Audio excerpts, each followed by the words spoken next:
Good afternoon.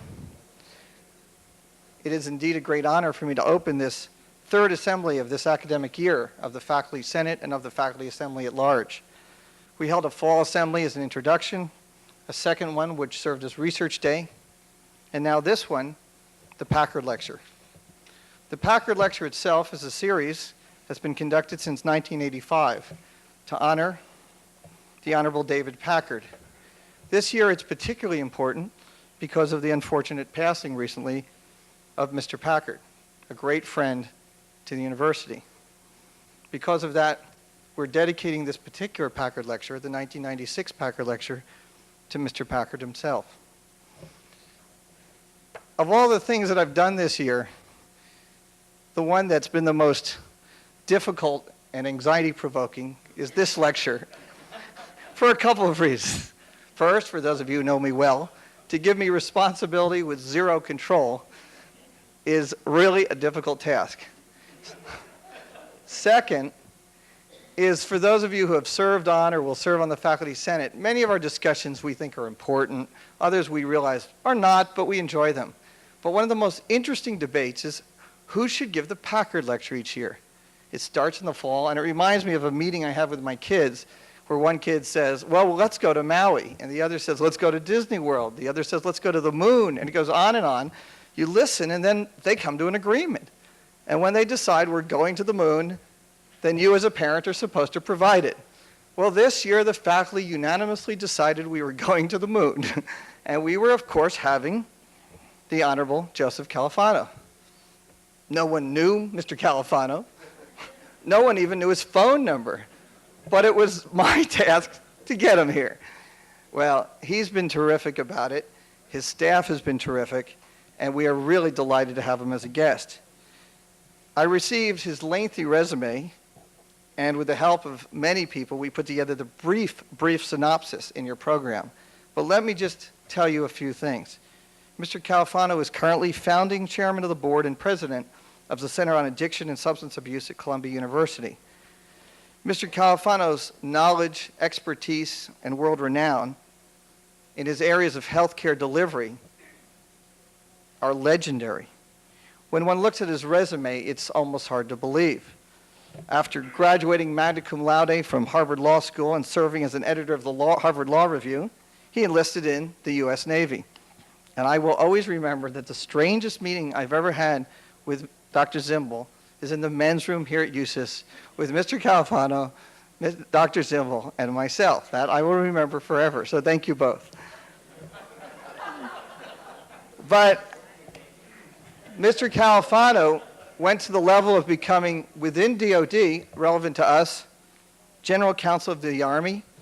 He's won the highest awards from the Department of Defense, including the Distinguished Civilian Service Medal, and then it just goes on like a history book. Appointed to remarkable positions by Presidents Kennedy, President Johnson made Mr. Califano basically in charge of all domestic affairs, and we all know the remarkable contributions of the Johnson administration. It goes on like that until his extraordinary career as Secretary of Health, Education, and Welfare. So we have the defense side, we have HEW side, and under that, based on my own interest in cigarette smoking and drug abuse and others, I can't help but thank him publicly for the watershed document, the 1979 U.S. Surgeon General's report, as well as, again, for USUHS and military medicine, his remarkable contributions in the creation of the 1979 Surgeon General's report on healthy people. He's the author of 9 books, and it goes on, and he is also the proud father and grandfather of an impressive group. Today, he'll be speaking on his topic of his latest book, Radical Surgery, What's Next for America's Healthcare. T-shirts are available at the door, profits to the Faculty Senate. But let's give him a warm USUHS welcome to the Honorable Joseph Califano.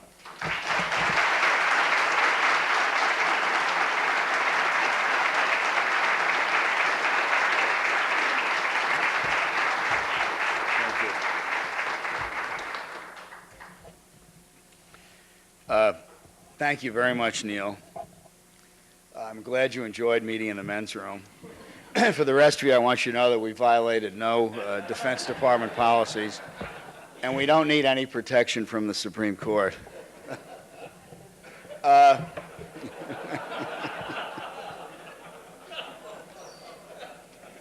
I'm always humbled when I talk about health care because of an experience I had when I was at HEW.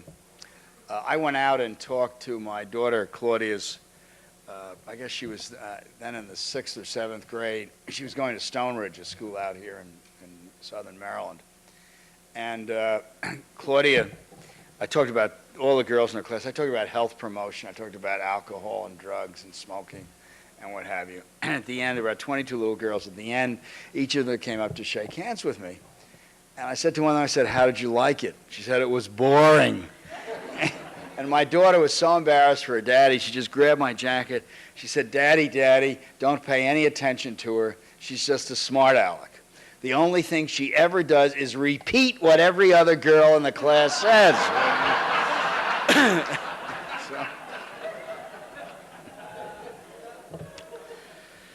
So,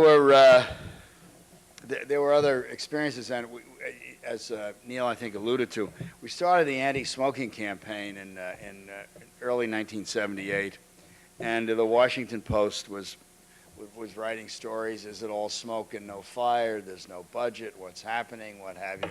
And we're driving around the campus of my son Mark's school, also out here, Georgetown Prep, and he said, "Dad, they say your anti-smoking campaign isn't working. Look over there." And there were about 5 young men sitting on the steps of the library. He said, "A year ago, every one of those guys would have been smoking. And now look at them. There's just one cigarette, and they're passing it from hand to hand."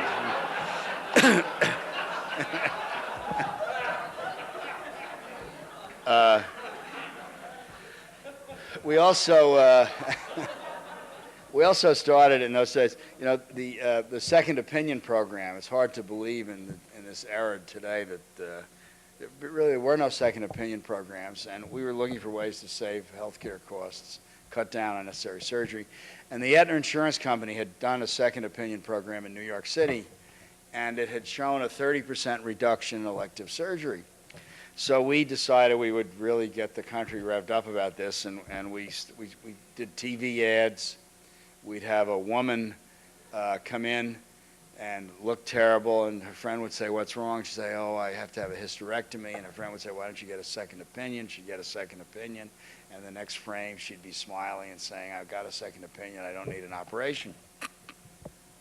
The American Medical Association was profoundly disturbed at this program, and they said it would really raise hell with confidence in doctors and what have you. And at the height of the controversy over this, I went for my annual physical to John Hughes, who was then a doctor here in Washington, been my doctor. And at the end of the annual physical exam, and I'm lying on the table, and he picks up that god-awful proctoscope, and there's something scotch taped to it, and he starts laughing. I said, "What are you laughing at?" He said, "It's a note from my partner, Dr. Duval. I'll read it to you."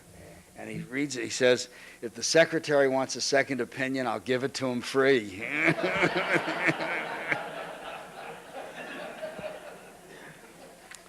I mentioned it was amusing to be out here. I met General Black. I told him when I worked for President Johnson, I was rushed out here when I had terrible stomach pains.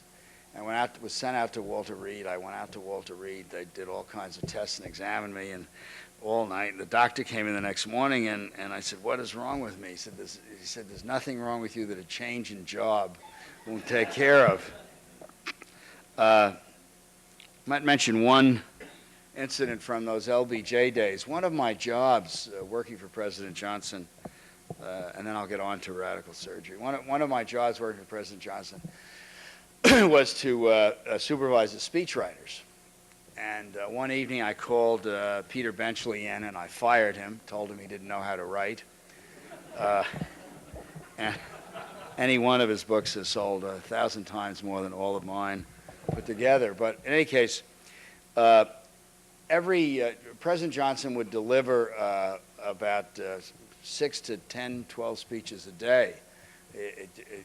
In the Rose Garden and the Roosevelt Room, and to visiting military heroes or astronauts or selling treasury bonds or athletes, pages on the Hill, what have you.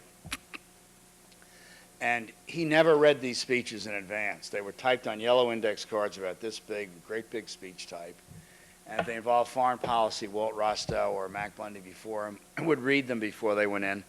And if they involved anything else, they would come to me and I'd read them. And that's what I did every morning. I'd come in, and about 7 a.m., the first thing I'd do would be to look at this stack of yellow cards. And I came in the morning after I had this conversation with Peter Benchley, and there was a stack of yellow cards on my desk, and the top card said, they say you can't increase defense spending and balance the budget.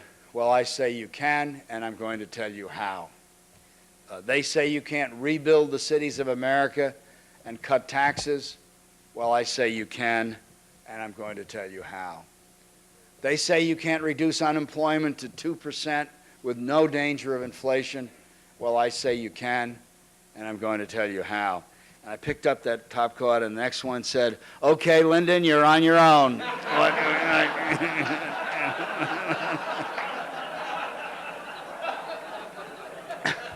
I was always glad I read the cards. I assure you, if I hadn't that morning, I wouldn't be here talking to you today. I'll talk a little bit about health care, and obviously happy to take your questions, and looking forward to them. Let me start with a quote from the Bible, the New Testament. As Jesus went along, the people were crowding him from every side. Among them was a woman who had suffered from severe bleeding for 12 years. She had spent all she had on doctors, but no one had been able to cure her. She came up in the crowd behind Jesus and touched the edge of his cloak, and her bleeding stopped at once. That's in the Gospel according to Luke, and it's also reported in Mark. And I cite it to demonstrate that running out of money as a result of medical bills and miracle cures are at least as old as the New Testament. In 1994, just a couple of years ago, President and Mrs. Clinton shoved health care, health reform, to the top of the Capitol's agenda with a zest the nation hadn't seen since Lyndon Johnson struck up the band for Medicare and Medicaid in the 1960s. But the administration's preposterously bureaucratic bill left it wide open for political money to tie the Congress and the president in knots. A special interest in feeding frenzy circled several thousand pages of fine print in bills no member of Congress had read, much less understood, and political action committees lined the pockets of key committee members to protect their piece of the trillion-dollar health industry.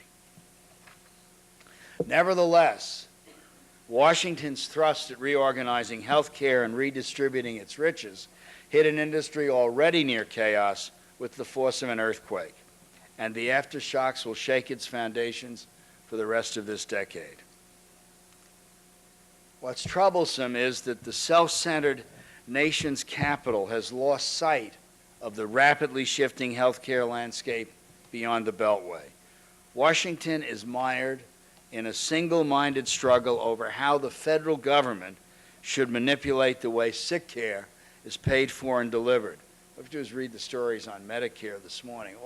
Medicaid, all it talks about is the payment system.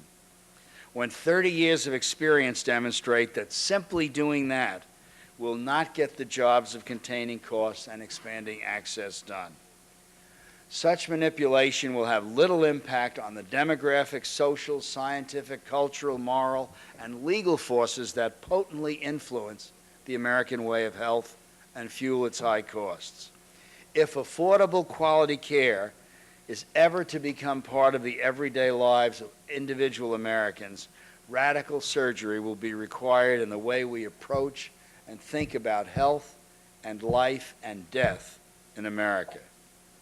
And it will require all of us to recognize that reforming a swiftly evolving healthcare system is a perpetual process.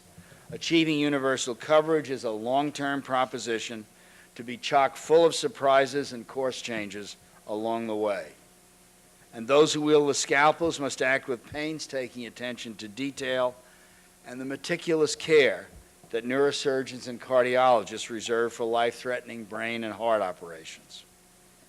For we're operating on the world's most sophisticated healthcare system, almost a sixth of the nation's economy, And the aches, pains, broken bones, vital organs, and lives are America's children, parents, and grandchildren. And the surgery has to be performed under especially difficult conditions. There's a portentous turbulence about health care in America. The providers, the doctors, the hospitals, the health maintenance organizations, the pharmaceutical giants are reshaping health care, scrambling into mergers and networks, cooking up new delivery systems, and mounting aggressive marketing campaigns. Doctors, some demoralized to the point of retiring early, and hospital administrators despair as bureaucratic hassling and pressures to trim costs intrude on their medical practices. The financial strain on the top medical centers truly threatens this nation's leadership in research. And urban public hospitals are being crushed under the load of AIDS, tuberculosis, and substance abuse cases. Drug companies fear that reduced margins will cut their ability to maintain their international lead in new discoveries and to investigate long-shot treatments for diseases that cripple and kill millions of Americans. And high technology fires up costs. Medical miracles outpace our ability to conceive wise, emotional, ethical, and legal frameworks to help us confront the vexing choices these new inventions present patients and physicians. And the aging of America, a nation at the dawn of the first four-generation society in the history of the world, is filling our nursing homes and emptying our wallets. Sweeping reconstruction of the American healthcare system is underway and will continue well into the next century. All the payers, providers, and politicians want to get their hands on the scalpel, but leave fingerprints only if the operation succeeds. And a half-century of promises, proposals, and political parries provides a hands-on lesson in how treacherous it can be to operate on the healthcare system, and demonstrates that the principle of caveat emptor applies to reinventions of the system devised by the best and brightest policy wonks. We are the richest, most technologically and economically advanced nation in the history of the world, and we haven't got it together to provide timely, affordable care to every one of our people. Why not? Because we're obsessed with financing and delivering sick care. To have a system that'll provide each of us with all the care we need and no more, we must change fundamentally the way we think about health. We've got to look at all three dimensions of health: research, health promotion and disease prevention, as well as treatment.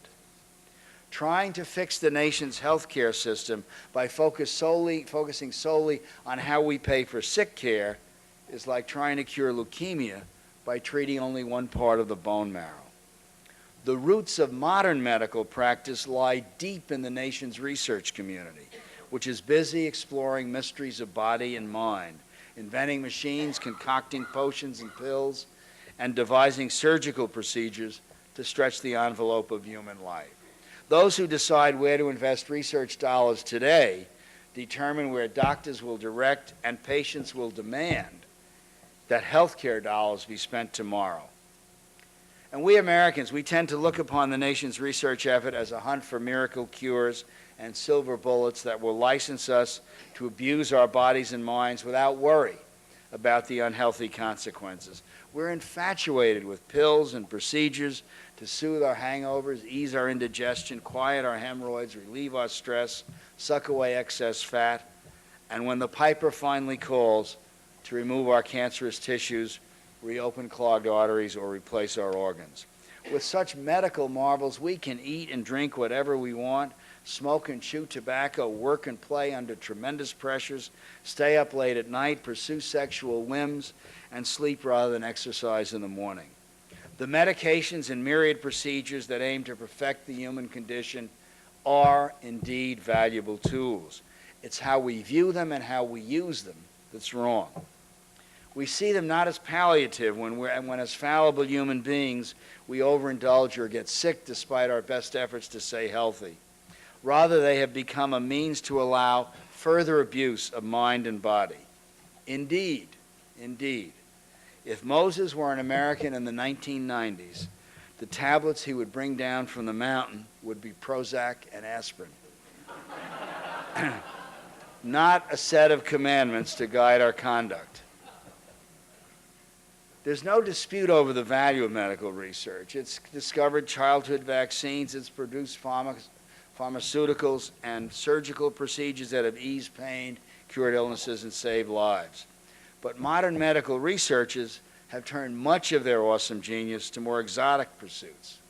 The technological wizardry of their products, the respirators, artificial hearts, and organ transplants that grab our headlines and imaginations, have blurred the line between life and death, extending for days, weeks, sometimes even months, the breath and heartbeats of patients who would have been pronounced or left for dead just a few years ago.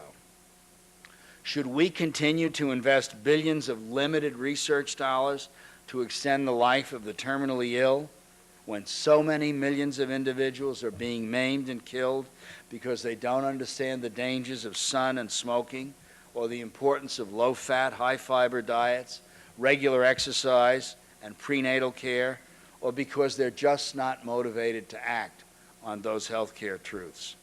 Which is more valuable to our society? A machine that adds a few days of life to the terminally ill, or a technique that persuades teenagers to pursue healthy lifestyles? We've got to attend to health promotion and disease prevention. And we have to acknowledge the impact of powerful forces in modern society that affect health and drive up the costs of care. What do seatbelts, divorce, gun laws, beer, chewing tobacco, food, poverty, pollution, violence, discrimination, education, sex, sunshine, stress, speed limits, icy sidewalks, lead paint, lousy parents, butter, and bungee jumping have in common? In ways big and small, each affects our healthcare system. We should target the root causes of illness in America. In a study, the federal government reported the leading causes of death. You're familiar with them: heart disease, 720,000, cancer, 500,000, stroke, accidents, emphysema, pneumonia, influenza, diabetes, suicide, chronic liver disease, AIDS. But a study of the root causes of these leading killers produces a much different deadly pantheon: tobacco, 450,000, diet and sedentary habits, 300,000, alcohol, 100,000. Preventable infections, guns, environmental hazards, sexual behavior, illicit drug use. Let me use the Calvert family as an example. The 55-year-old mother died of natural causes, but she'd long suffered from arthritis, osteoporosis, and malnutrition. The infant's last weeks had been marked by spinal meningitis. The father had been sedentary and overweight. His death at 50 was sudden from a heart attack. The Calvert family lived in a different era, colonial America. Their remains were found in 1992 in unmarked graves here in Maryland in a cornfield, a discovery which provided what the newspapers called grim evidence of the harshness of 17th century life. No doubt if the Calverts were alive today, modern medicine could add another 20 years to Mrs. Calvert's life before her death from natural causes, could certainly rescue her child from meningitis, and Mr. Calvert would probably undergo a cardiac bypass or angioplasty to lengthen his life by a decade. But most of what the Calverts in the harsh 17th century were ailed by, the arthritis, the osteoporosis, the child's malnutrition, the heart disease caused by excess weight and a sedentary life, would probably still afflict them today, because America has made far less progress in keeping people healthy than in providing exotic treatments to ease their ailments. We also have to recognize how the pandemic of substance abuse and addiction, the aging of our population, and the rush of technological innovation present a formidable triple threat that any serious attempt to restrain healthcare costs must address front and center. We forget we have in this country 50+ million people hooked on cigarettes and 20 to 25 million people addicted to alcohol, cocaine, heroin, and other drugs. This is largely a price we pay for our failure to invest research and prevention dollars to encourage adolescents to pursue healthy lifestyles. Based on everything we've been finding out at CASA, my Center on Addiction and Substance Abuse, an individual who gets through age 21 without smoking, without abusing alcohol, and without using drugs is virtually certain never to do so. Never to do so. The toughest years are the years from 10 to 18. Now, there'll be exceptions. Individuals will have a child die or a spouse die or a tragedy. But by and large, that's where the action is for prevention. Governments, businesses, insurers, and doctors must also accept the limit of their ability to fool with human nature. I mean, one rule will always hold. Cutting costs is great for the government, for corporate financial officers, but spare no expense when it comes to me or my wife or my kids or my parents or my brothers and sisters. Only the best. Anything we can do to ease their pain or make them healthy. We have to understand how cultural attitudes that influence individual behavior offer greater opportunities to curb costs and increased access than all the laws and regulations and financing gimmicks and theories of the policy wonks in Washington or state capitals or corporate suites. Just compare medicine and dentistry. Since 1970, health spending has climbed at more than double the pace of inflation, 12 times the rate of population increase. At the same time, without all the efforts we've exerted in the health medical area, the cost of dental care has risen at less than half that rate, and oral health has dramatically improved in this country. Why? One reason rises in stark relief: the obsession of reformers on the medical side with the delivery of care for the sick, a love affair that's relegated common sense alternatives of disease prevention and health promotion to the role of dowdy wallflowers, while we fill the dance card of specialized medicine and research to invent new treatment technologies. The contrast with dentistry is stunning. The nation needs fewer dentists. They're held to relatively modest fees. Dental schools have closed, and the revolution has little to do with drilling, filling, and pulling sick teeth and treating infected gums, and much to do with prevention and culture. Fluoridation of the water supply, effective toothpaste that curb not only cavities but tartar growth, habitual flossing and brushing, less sugar in our diets, and the decline in cigarette smoking. And most importantly, society has made dental hygiene chic, and whiter, healthier teeth are a requisite for beauty, for women, and handsomeness in men. We don't see that as health promotion, disease prevention, but that's exactly what it is. And it works because cleaner, whiter teeth are an in part of our culture, not because government regulators or hard-nosed employers have imposed them on us. And you can see this, we see this in ghettos, in poor areas all across our country. Sixth, we have to accept the reality of our own mortality and understand the essence of human dignity and accept responsibility for our own health. That means a vast change in the way we live and die. All our medical miracles notwithstanding, the death rate remains the same, 1 per person.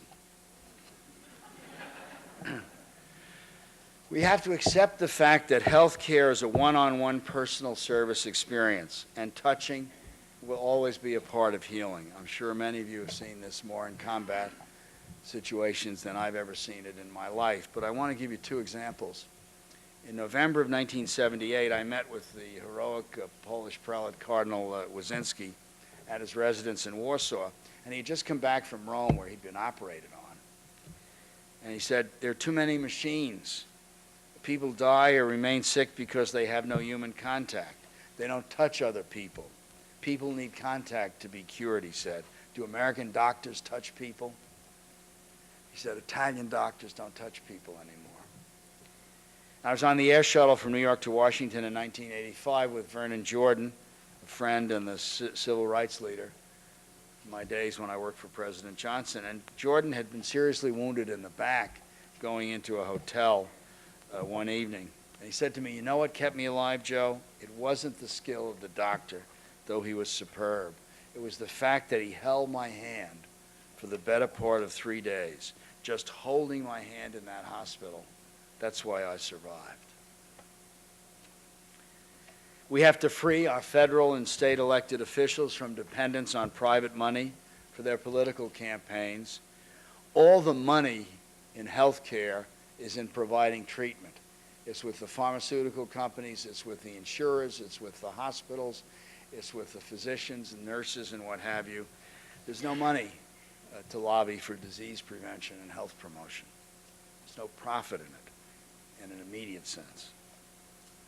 We have to learn from our successes. There have been many, and our failures have been at least as many, that unintended effects are the rule and not the exception in the history of tinkering with health care. Murphy's Law was written for America's health care reformers. And of great importance, we've got to understand how our scientific and inventive genius, which has pushed the envelope of life, self-preservation, and death, inevitably invites religion and ethics into the inner sanctum of society's health care system, inflicting tense conflicts among a people that constitute the most pluralistic civilization under one flag since God scrambled the tongues at the Tower of Babel. We must devise ways to accommodate deeply held, often conflicting beliefs about when life begins and ends, and attend to the moral and religious implications of our discoveries and the neonatal terror and terminal misery that medical machinery can impose on individuals and on families. As our scientists wrestle with the will of God, we've got to keep in mind the difference between Dr. Frankenstein and Madame Curie. Indeed, I think it's among the most challenging tasks our society may face, to deal with the confounding ethical and moral issues that medical science serves up every day. Our scientific geniuses aren't far from offering us ways to enhance and decrease all sorts of genetic odds. Ideally, they'll be able to enhance our resistance to cancer and cardiovascular disease and decrease proclivities to substance abuse and addiction, perhaps even to violence, as you saw in the papers a couple of weeks ago. They will almost certainly be able to manipulate genes to enhance scientific ability, athletic prowess, and physical beauty. But do we have the ethical, moral, and legal geniuses to prevent genetic clinics from becoming little houses, little shops of horrors? The New Republic reported last year that one sperm bank, California Cryobank, has been recruiting brainy sperm from Harvard University and the Massachusetts Institute of Technology. Where else? The sperm bank asked prospective donors whether they are of Jewish origin when we called. They said our Jewish clients want to know. Whether their family had a history of baldness, whether they are small, medium, or large in bone structure, and what the donor's academic achievements, such as SAT verbal and math scores, are. It's true. Should we put the gene gurus to work if policy wonks in government conclude that we need more neurologists or nuclear physicists in the next generation? If we want to reduce crime, should we involuntarily sterilize perpetrators of certain crimes so they can't pass on their violent genes? 3 strikes and you're sterile. If we want to do better in the Winter or Summer Olympics, should we use our capability to manipulate genes to produce better skiers and swimmers, taller basketball players? Should owners of professional teams rent wombs for heavy alignment and hockey goalies with better peripheral vision in the next generation? If a mother will kill to have a daughter be the top cheerleader, or a competitor will bash an opponent's leg to win a skating championship, why wouldn't a woman try to manipulate the genes of her fetus to produce the next Miss America or gold medalist? The issues surrounding the end of life are just as confounding. Are there any limits to organ transplants? Is everyone entitled? Can 21st century super surgeons switch organs around any way they want?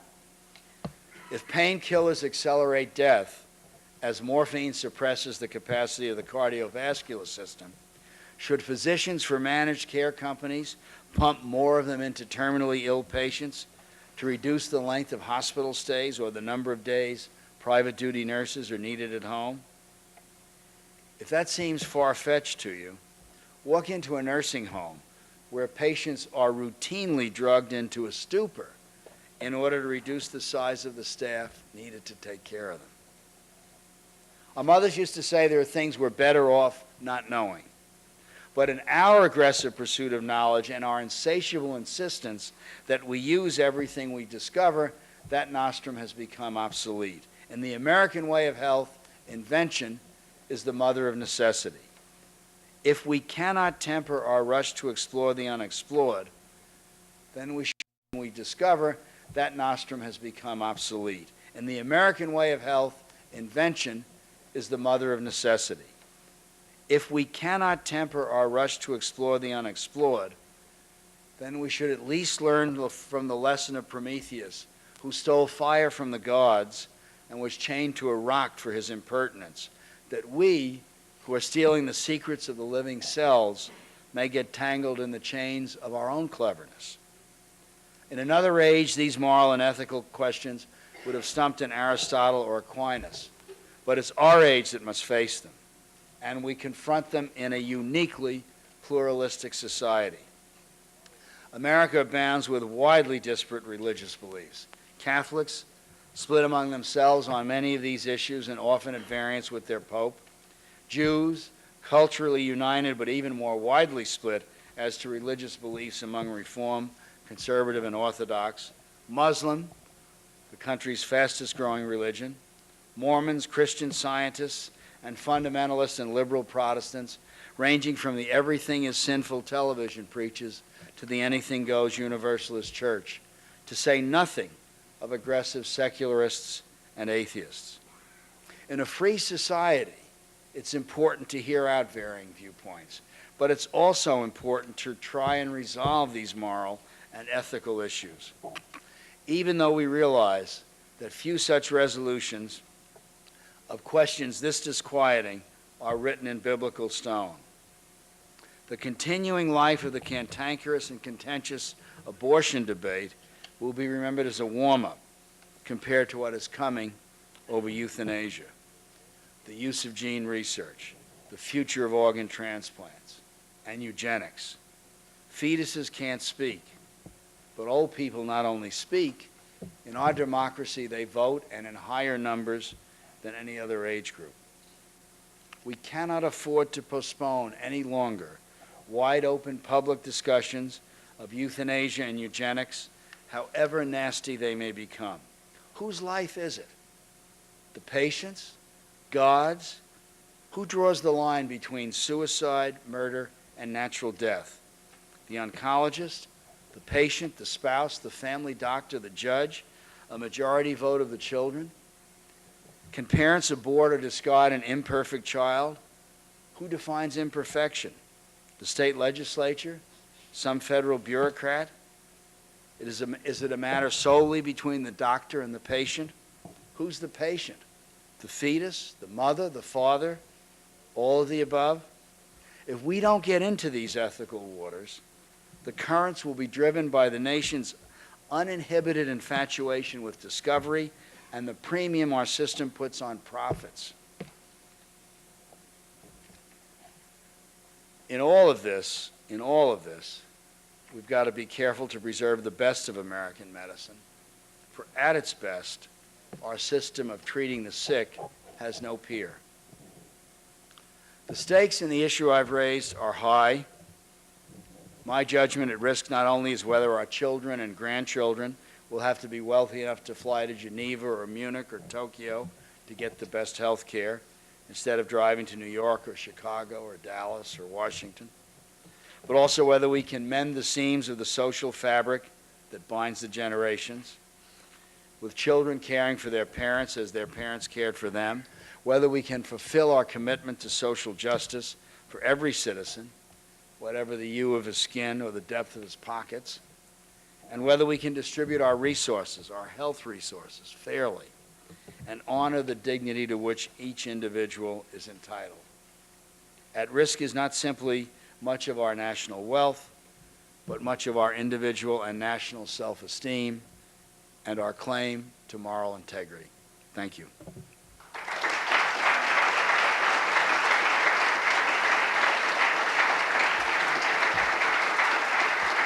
Thank you. Thank you.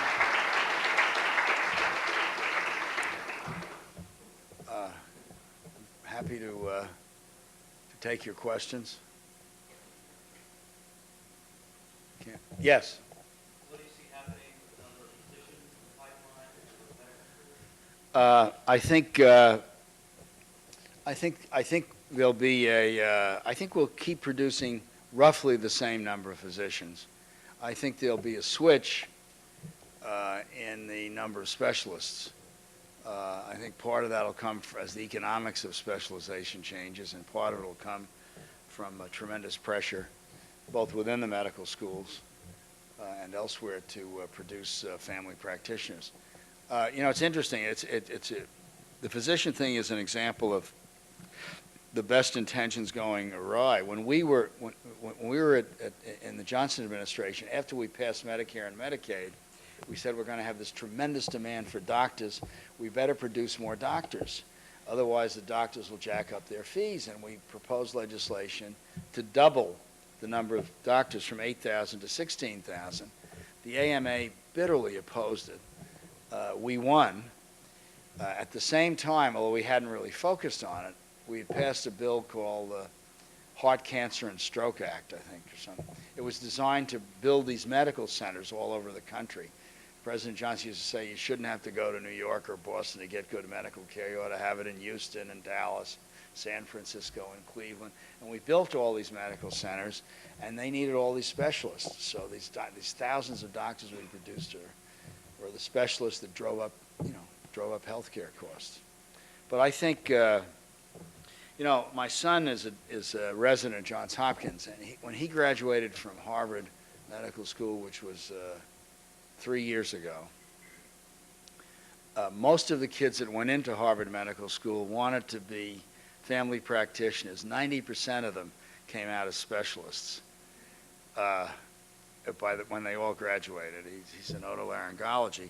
But in the last class, in this class that just graduated, only 60% of them, 40% of them are going into family practice of one kind or another, which is a remarkable change. So I think there is some shift coming there. Yes? If we accept your thesis that radical surgery is the indicated case, who should take the lead? The government? Well, I mean, I think there's something for everybody to do. I think the government, there are things the government should do. I mean, to me, there are simple things. I guess they're hard to legislate, perhaps. I'm not sure, though. Take Medicare. I mean, as you probably know, Medicare pays for flu vaccinations and pneumonia vaccinations for its beneficiaries. Less than 35% of the beneficiaries get those vaccinations. Now, if you said to Medicare beneficiaries, if you get the flu and you didn't get a flu shot, you pick up the bill, you'd have that up to 90% very rapidly. Why shouldn't private health plans are saying smokers are going to pay more for health care now, health insurance, as they are paying for life insurance? Why shouldn't we charge Medicare and Medicaid beneficiaries who smoke, but Medicaid doesn't pay, Medicare beneficiaries more for health care, their premium, their Part B premium, or their tax if they smoke? I mean, I think there are things like that that can be done. I think the government really should have, I think things like periodic physicals should be covered. I think breast cancer, I think the insurance system has to change.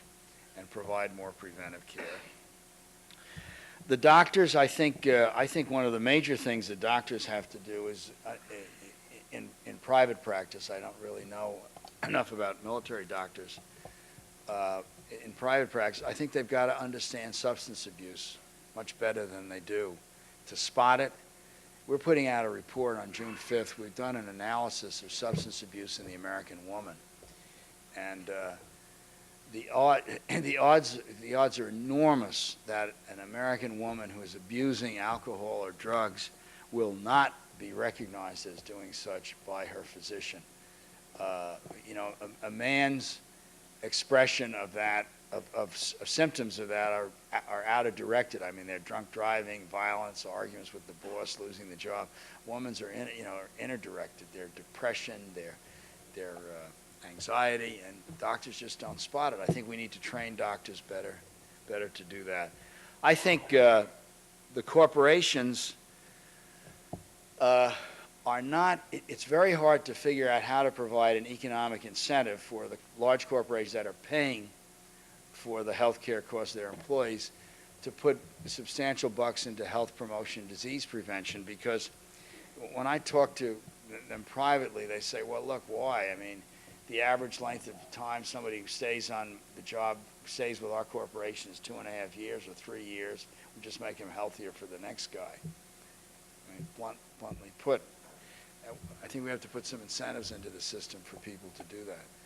I think we have to make it both attractive and costly. Attractive for people to take care of their health and costlier for them if they don't. Yes? How much progress do you see in health promotion and disease prevention since the 1970s? Not nearly enough. I mean, I think, we certainly, millions of people, we certainly had progress on smoking. We certainly had a change in drinking habits in this country, much less liquor, much more wine and beer. And I think for many people, educated people, we've had a significant change in diet by the gross measures of sugar content and cholesterol and all that stuff. We have not reached low-income people in this country, and we haven't reached a good part of the middle class. So I think we have a long way to go. But I think we're more conscious. I think it's also got to be made. And I use the dental example, but I think it's really we have to make this stuff chic. You look at these kids in college, with their water bottles and not eating red meat and all the things we eat.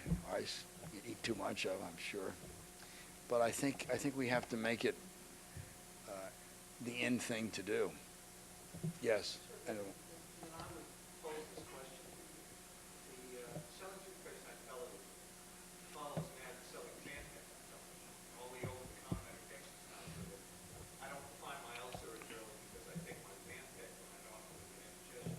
If the mindset is portrayed in the media, portrayed commercially, not to worry, and your expectation is whatever you have will be taken care of, then I would argue that all of the other things that we've seen, the change in the meat becomes more commercially better, for the Mac burger to be a little bit less fat. That lasted for about a year and a half, didn't sell as well, isn't there anymore. Then I would suggest that government probably has a big role in taking this moral leadership in order to, if this is a national event, to enforce it. And as the primary payer, that would be the justification to go ahead. And what I'd be interested in is the mechanism by which you can take that leadership role and inculcate it into all of this commercialism. It sends the very opposite message than what we're talking about here. It's very hard to do that. I think the focus on kids of both the president and Dr. Kessler is important on the smoking issue and on other issues. I think to some extent labeling helps, but I think it's very tough. I had suggested that we look at, we say if your cholesterol is high, you're going to pay more health, and we make these things expensive. You get into all these arguments about, well, there are some people that can't help it, other people can. How do you tell one from the other? It may be that we have to make some gross and tough judgments. But, I mean, we are dealing with human nature. People will be people. You put your finger on one of the toughest things. There's no question about it. I mean, if you're kids, it is, Wendy's burgers and McDonald's, and I mean, it's tough. But I'm not sure in this country government can do it.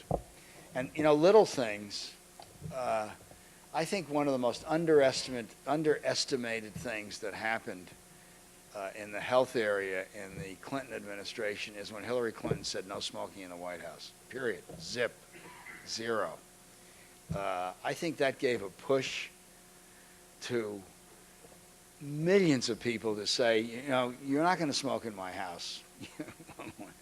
To small business to say it's over and to get a lot of these laws changed. But I think it's tough stuff. Yes.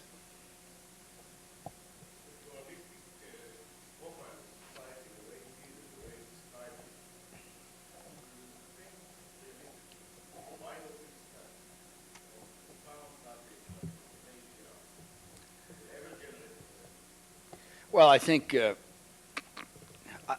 yes. I think we will generate some better understanding, better agreement. We may have differences all over this country. I mean, I always thought, I lived through the abortion. I always thought that what happened to abortion in this country as an issue, it's a difficult issue. It's going to be a tough issue for a long time to come, because the issue is at what point do you think there's a human life? But the debate got very unnecessarily nasty, and I think what happened was the Supreme Court issued a decision, Roe v. Wade, and Medicare immediately started paying. So from almost nothing, we went to hundreds of thousands of abortions. And people never considered this issue locally. It all came nationally. So that if I was for abortion and you were against abortion, or vice versa, I thought you had horns, you were bad. When people had to consider things local, because that's the only issue I thought of you about, but when people had to consider things locally, a city council or a town hall, we live in this town of Roxbury, Connecticut, you see them on 20 different issues. And you realize that you're dealing with a decent human being on the other side that may disagree with you on one issue or another issue.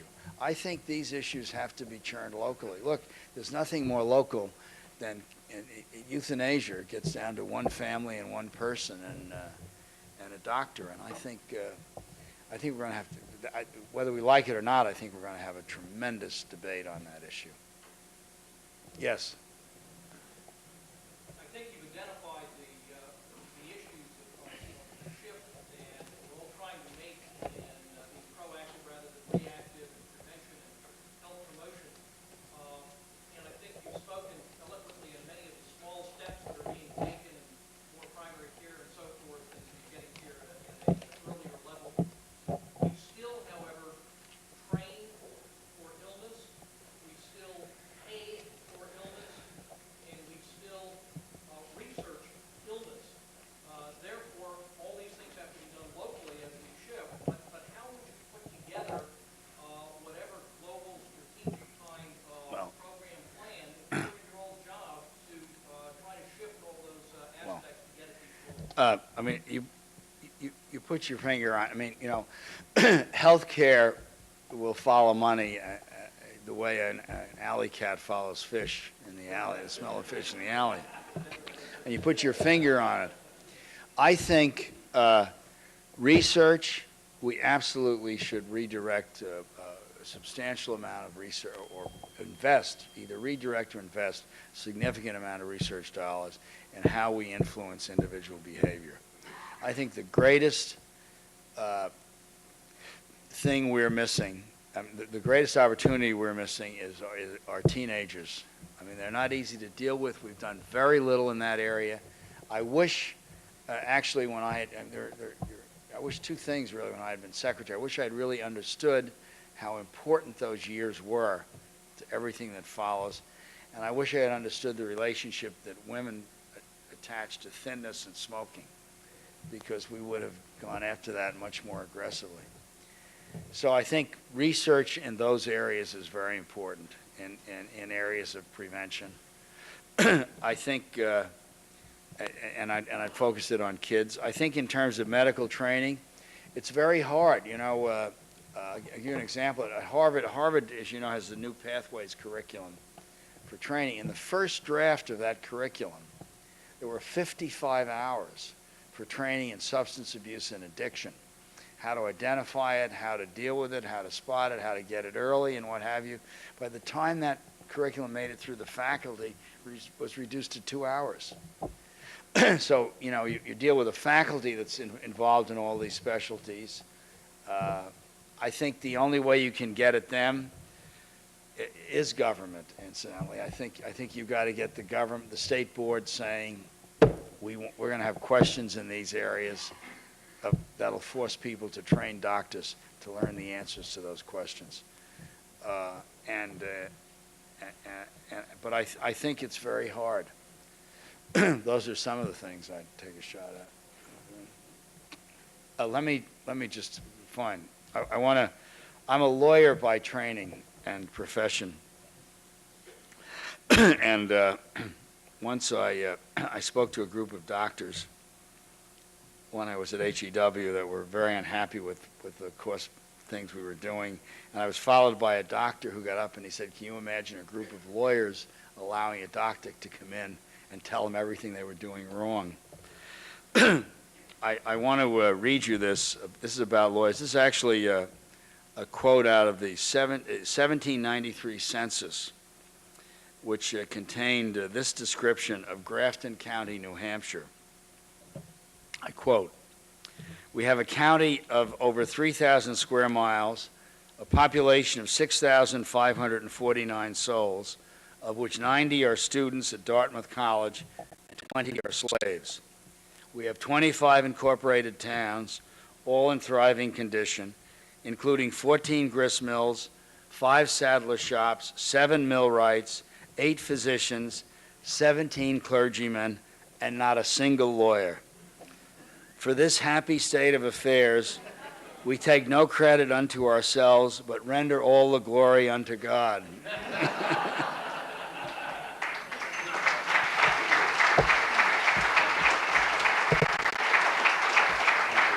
Thank you.